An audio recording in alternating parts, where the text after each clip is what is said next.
Hello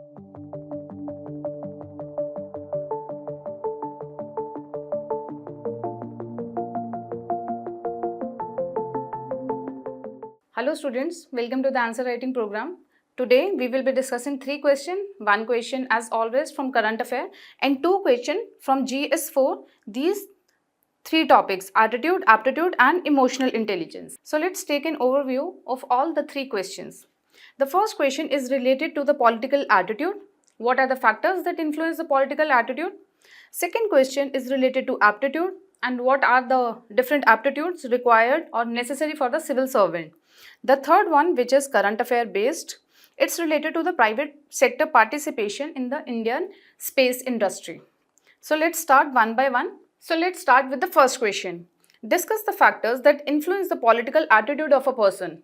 List some of the components of desirable attitude that should be present in the citizens of a democratic nation. So the question has 2 demands. The first one is we need to list down the factors that influence the political attitude, and the second one is we need to mention the components of the desirable attitudes that should be present in the citizen. So this would be the second demand. So directly in introduction, you can start with the basic definition of what is political attitude. What is the definition of the political attitude? So it is the attitude toward the politics, political ideology, about the political culture. So it is about the individual's orientation towards the political culture, political ideology, political agents, events, actions. It encompasses various beliefs, values and opinions about the different ideologies, political ideologies. So this way you can write the introduction. Next comes to the body part. We need to write down the factors influencing the political attitude of a person. So the very first thing is the family and the upbringing.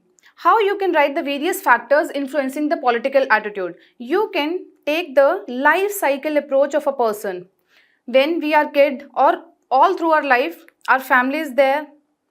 We take the values, belief system from the families. Then we go to schools and we consume the education or the knowledge from the various prospects, like from the family, from schools, colleges, from the society. Next comes the societal role. Then when we start earning, it depends upon our economic status as well, and overall life experiences. So these are some factors. Let's start with the family. How family plays a role in making or drawing the political attitude of a person? A children or a person takes the values, belief system and various rules and regulation, whatever is there in the families. They develop the political attitude in accordance with that. If the family is more on the religious basis, then they follow the religious patterns in the political ideologies also. It depends upon the families and upbringing. Like you can quote some example of Bhagat Singh. He was drawn to the national freedom struggle at the very young age because he was under the influence of his uncle, Mr. Ajit Singh. So this way you can write some substantiation, you can write this as heading, then write some substantiation and you can put as many examples as you can. Then comes the role of education. Awareness, knowledge, education from the different perspective, from the different ideologies. Then you will be more aware. You have different domains, that what are the different political cultures and what is good, what is bad, then you can select from that. So this is the making of the political attitude towards the different ideologies, to the different events and the actions. Like the Britishers inculcated the Western education in the Bengali society. It comes with the idea of liberty, equality, fraternity, and it downpours these ideas into the Indian society. So this changes the political attitude of a people towards their political ideologies, towards their political masters, etc. Then comes the role of society. How society shapes the political attitude of a person.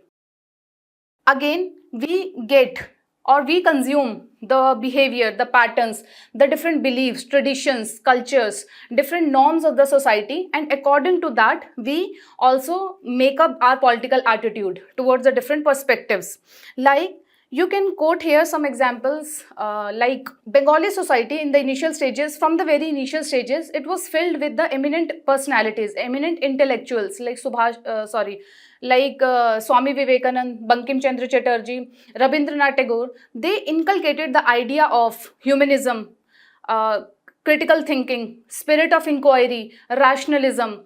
So this challenges the very orthodoxy, religious as well as the societal orthodoxy norms of the society, which was prevalent at that time, like sati, various other superstitions.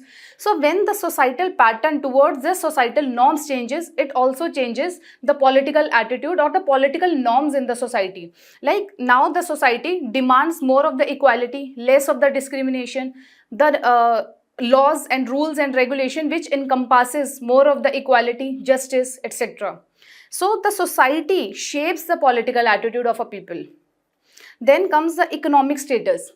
Economic interests often draw the political attitude. Like the rich and the affluent class want the political members who are more business oriented, who believes in ease of doing business rather than put the regressive taxation system. So this will also shapes the political attitude. Next comes the life experiences. Who have tasted the very bitter taste of marginalization, who have witnessed the poverty and the different various marginalized issues from the society, they'll also develop the political attitude that they now want more of the equality, non-discriminatory policies, and more on the lines of the justice. You can quote here example of B.R. Ambedkar. He has seen the marginalization from the very initial stages of his life. Then he inclined towards more of the socialistic society and more of the equality and the justice based society. So these ways you can write the factors that influence the political attitude of a people, of a person. Then next comes the desirable attitude which are required in a democratic nation like India.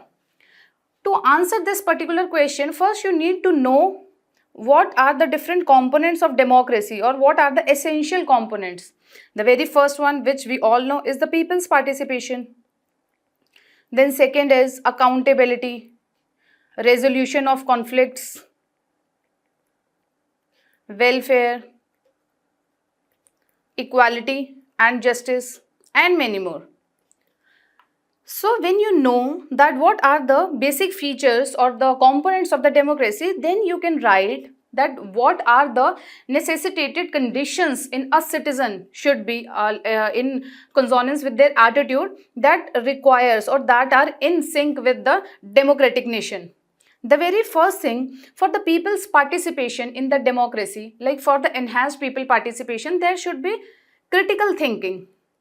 Critical thinking, that they should question the government's policies, government decisions. They should take part that these are some irrational things, these are not, you can take this part, you cannot take this part. So for the feedback mechanism, or to question the government's abilities, or to question the government's policies, decision, or the public policies, a person should have the critical mind, should have the rational mind.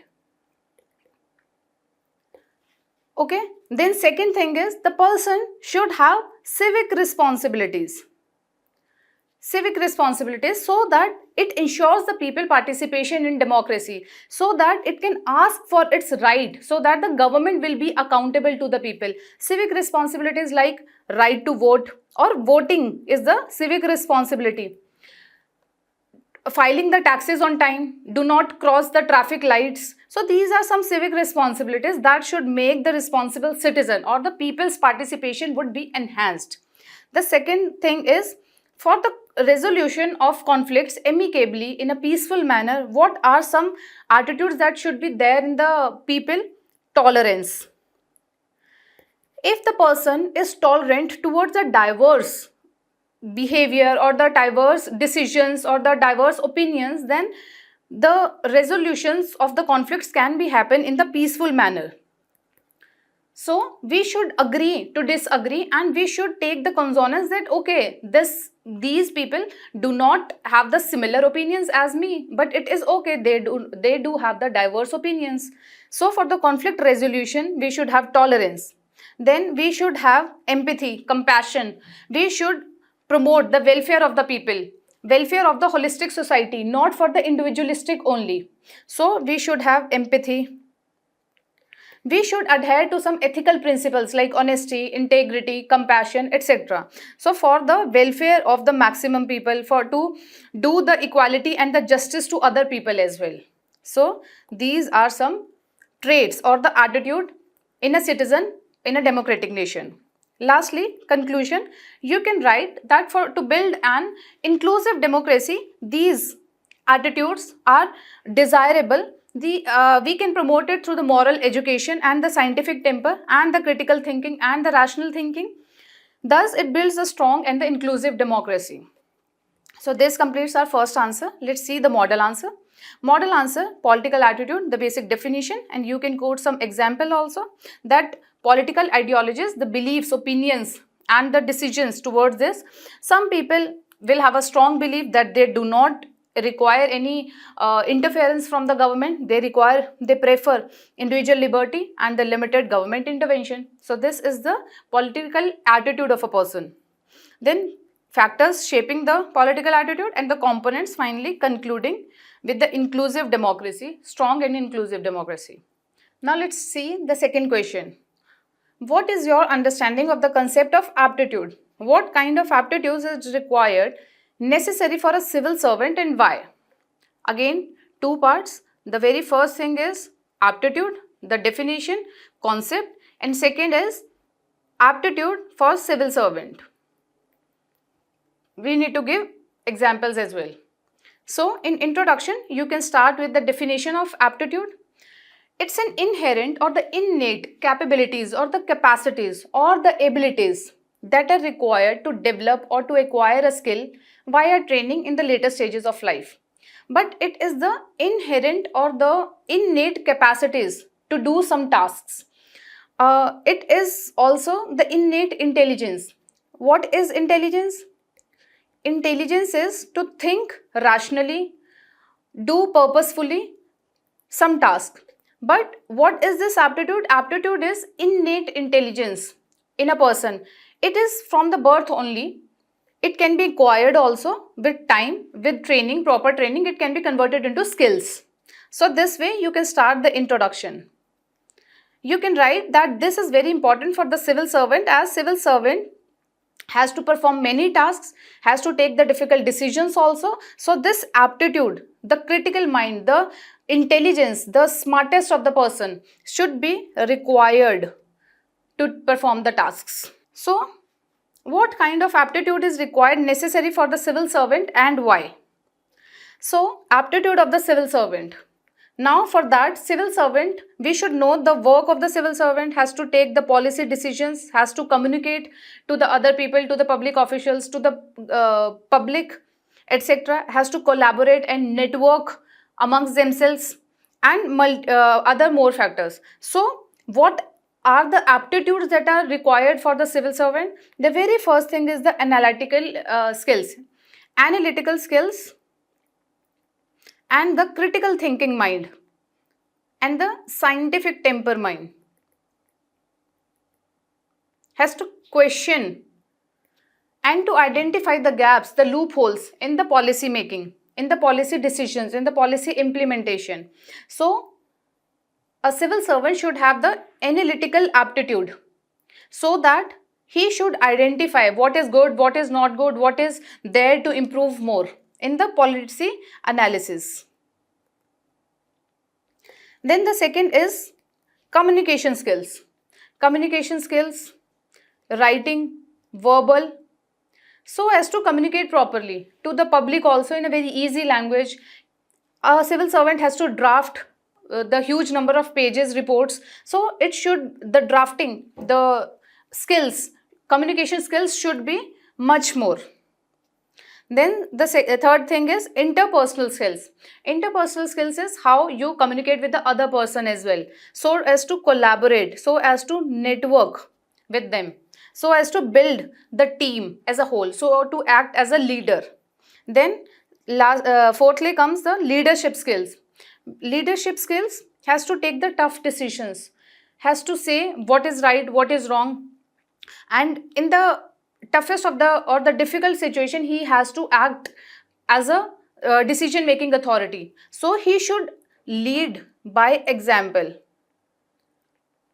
so that others will follow him. Like you can also quote some example that a civil servant is shunning his VIP culture so that other will also follow his path. Next is the organizational skills. How to organize the things, how to organize people, policies, different agendas, prioritize the work, planning, time management, etc. Then innovative solutions. Innovative solutions for the problems which are persistent in nature. So he should have the innovative aptitude. Like you can quote here the example of Parmeswaram Iyer.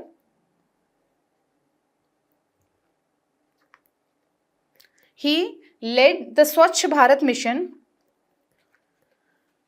with his innovative skills, non-bureaucratic or unconventional way of working led to the success of Swachh Bharat mission. So you can write different aptitudes for the civil servant. Finally, the conclusion. What you can write in conclusion? That harnessing the aptitude is required in civil servant to uphold the responsibilities by the civil servant in an ethical manner so as to serve the public efficiently. So these way you can write aptitude. Let's see the model answer. The basic definition of aptitude, different aptitudes required for the civil servant, finally ending it with the conclusion. Now let's see the third question. Despite having the sixth largest space agency in the world, India has a mere 2% share in the global space economy. In this backdrop, explore the need for private sector participation in the Indian space industry and enumerate the steps taken by the Indian government in this regard. Again, the question has two parts. The first is exploring the need for the private sector participation, and second is what are the steps taken by the Indian government in this regard. So, in introduction, you can start with, as mentioned in the question, that although it is the sixth largest space agency, means ISRO, India has the sixth largest space agency in the world, but still it has only 2% share. It shows that there is a significant or the major gap in the potential and actual performance. So this shows the need of the private sector participation so as to enhance the share in the global space economy. So this way you can start the introduction. You can setting the context in introduction itself by quoting the requirement that why private sector participation is required. Then comes to the first body part, need for the private sector participation. The very first thing is, when the private sector comes into any of the domain, it comes with the expertise, the specialization, the different advanced technologies. So all the domain with its competitive or with its advanced technologies, the technological advancement happens of that particular sector. Here we are talking about the case of the space economy or the global space sector. Then when it comes, it also spurs the R&D, various innovations and various other factors of doing work unlike the traditional way of doing work. Like with respect to the innovation system, we can talk about that if we are given the chance, or if the private sector is given the chance in exploring this space economy, might be they can come up with the alternative solutions of the traditional internet via this satellite system. Maybe they can explore some other ways to increase or enhance the connectivity. Okay, then technological advancements. Some startups are coming up with the high-tech solar system or solar techniques on satellites, so that they require the less fuel and they directly consumes energy from the sun and they work accordingly. Next comes the cost efficiency. When the private sector comes in with the specialization, expertise, enhanced management skills and operational efficiencies, it decreases the overall cost of that particular sector. And when the multiple private partners will come in, it enhances the competition. So it will deliver at the less cost and more efficiently. Next is, it spurs the economic growth. Private sector participation will boost the job creation, the skill development in other peripheral domains also. Like for the space economy, manufacturing sector should be boosted, service sector, R&D sector. And for all these sectors, some skills are required, some different skills to boost this space economy. So, skill development would happen. And second, job creation in all these domains. Next is diverse application. If the private sector is giving the chance to explore the space economy, they will come up the different solutions for the education problem, health problem, telecommunication issues, agricultural issues, etc. Then next is global competitiveness. When the private sector will come in with the specialization, with the huge resources, etc., they can compete in the space tourism or the space diplomacy. So these way you can write the body part. Finally, steps taken by the government in this regard. So you can divide it into the institutional measures as well as the policy measures. Institutional measures in space. It is the agency, governmental agency. It regulates the private entities and it boosts the private sector participation. Then next is New Space India Limited. It is the PSU. It is the commercial branch of ISRO to exploit the commercial space economy. Next is Indian Space Association. It is an apex body of all the PSUs and the private sector which are involved in the space economy. Then Entrix. It is the marketing branch of ISRO. Then Space Entrepreneurship and Enterprises Development. It is the encouragement program to spur the R&D and to boost the private sector participation in the global space economy. Next comes the governmental measures with regard to policy measures. The very first thing is government is reducing the regulatory barriers so that they can easily ask the private partners or the private entities to come in this domain of the space technologies, and they can also are giving the clear guidelines so that there is a ease of doing business so as to not harass the private partners like the bureaucratic, not the bureaucratic hurdles. Next is technology transfer. Government is also pushing their private public sector entities to transfer the technology to the private partners so that they can also boost its technological advancements in the space technology. Then Space Activities Bill is there so as to increase the private sector participation. Then PLI scheme enhances the manufacturing of domestic space vehicle, space launch vehicle, etc. Then government is also considering to open this space sector to the foreign FDI. So these are some measures government is taking as a policy measures are concerned. Finally, conclusion, you can write that ISRO's focus would be more on the research and development, interplanetary explorations and much more, instead of just doing the basic thing with related to the space economy. So the private sector participation will boost these all the peripheral things also and advances the economy, space economic sector. And it will also fulfill the vision of Atmanirbhar Bharat and Make in India. So this way you can write the conclusion. Let's see the model answer. In introduction, the basic background of ISRO or the basic background of Indian space sector, that India is now entering into the moon's south pole and other aspects of the Indian space sector, the need of increased private sector participation in the Indian space industry, then steps taken, and it is divided into institutional measures and the policy measures, then finally ending up with the conclusion. Concluding with how this private sector participation will support the government's vision of Atmanirbhar Bharat and Make in India program. So this way our discussion is over for today. Thank you and have a nice day.